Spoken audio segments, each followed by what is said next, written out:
I'm fucking struggling with this bag. Trying to be a sassy bitch and it's not working. PSA, bitches. Take a bag with you and pick up your dog. Especially if you live in New York. Yo, what's good, everybody? It's Rava Abel, and if I have to start this voiceover one more time, I swear to the gods que voy a gritar.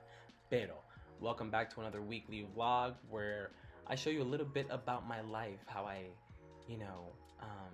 get a little crazy with my cleanliness, cuddle with Mercury, do some work, edit these videos, bro.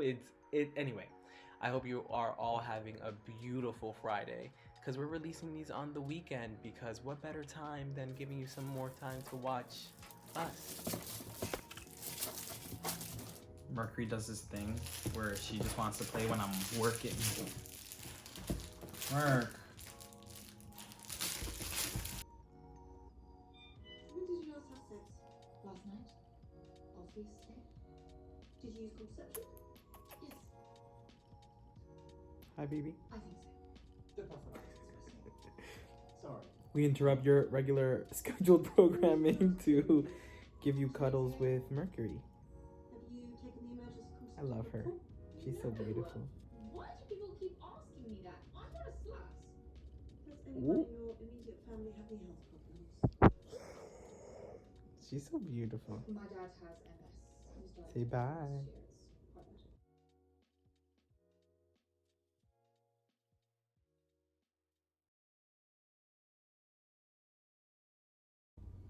You know, there's one thing that I haven't spoken about in a very long time, and it's about religion and its effect in my life, because I'm queer, because I have an alternative lifestyle. That's literally how they describe it. An alternative lifestyle.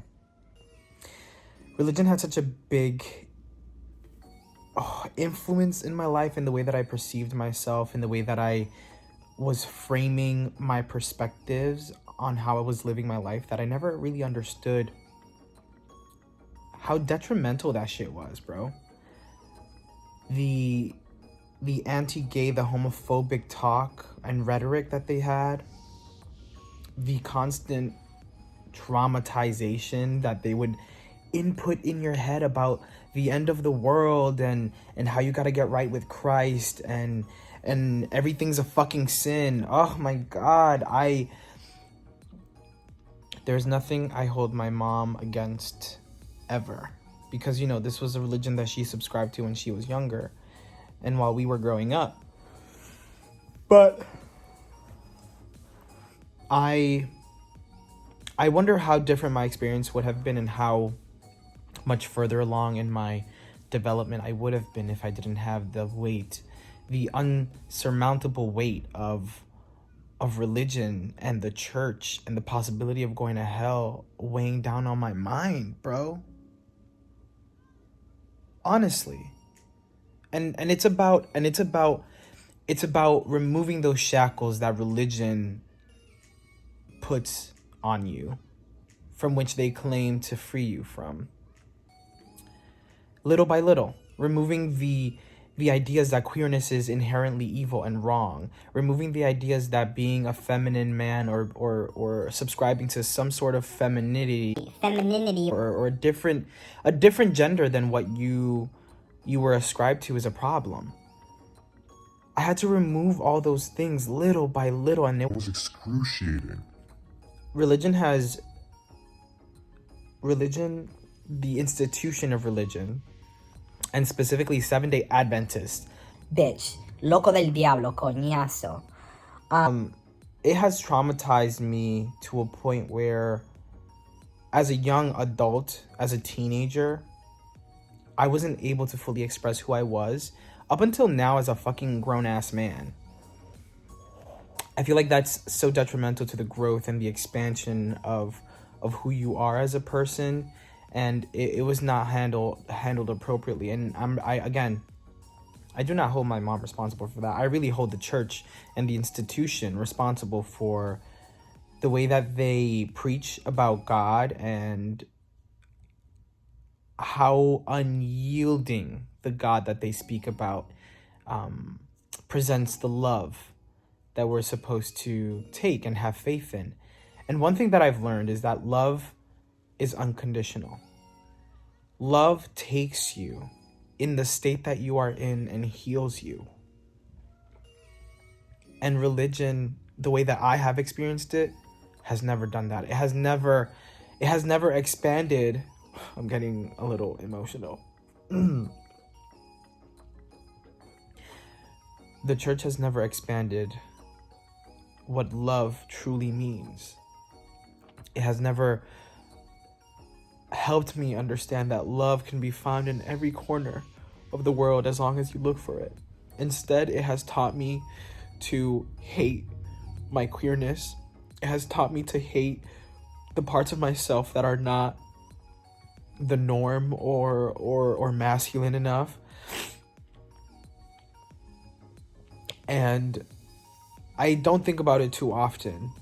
And the reason why I bring it up is because I've been rewatching Sex Education on the background while I'm editing videos or whatever. And the way that religion was portrayed here and the way that they framed the perspective of sexuality, it seemed almost as if religion and sexuality or having a different orientation or queerness can coexist. And that's the world that we should be living in. We should be living in a world where different ideals can coexist, where different forms of living, where different lifestyles can coexist. And I'm hoping that that's where we're heading towards. I hope that, regardless of the state of this country that we're in, that we're ultimately heading towards a place of equity, of equality amongst us all, of understanding, of kindness.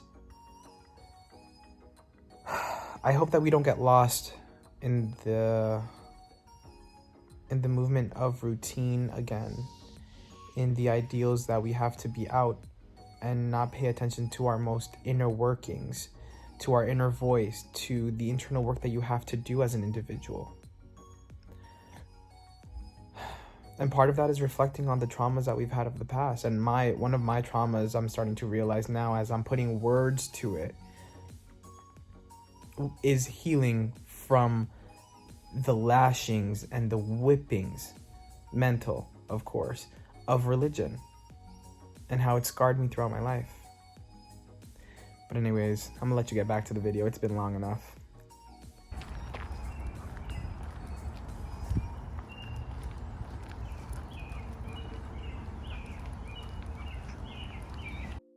I deadass can't be more grateful for the space that I'm creating and cultivating by working on the YouTube, by working on the podcast, and really dedicating myself to this.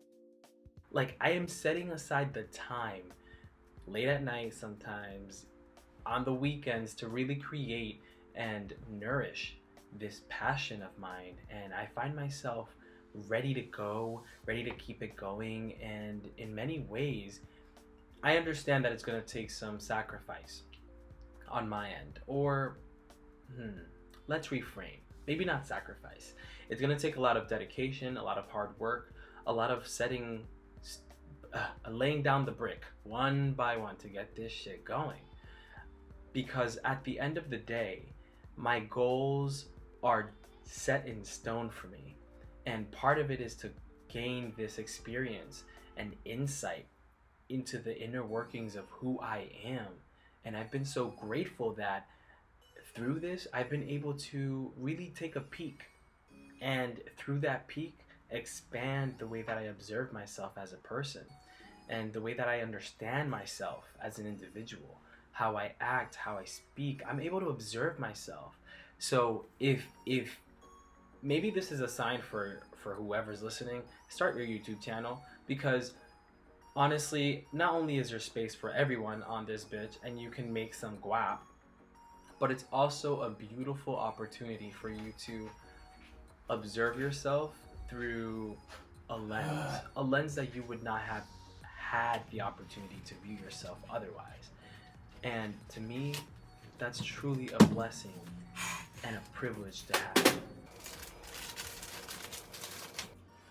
A quick little thing. If you can, I don't know what these are called. A touch knife. These little things are super convenient if you want to open any packages, if you need to cut anything like really quick. And I leave it by my door. I have like a little rack thing by my door, and I kind of just like slice things as needed. So yes, 100% recommend.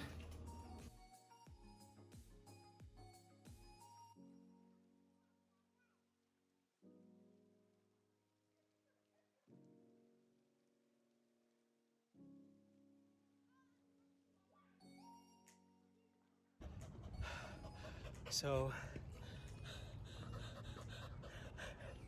we're both hella tired.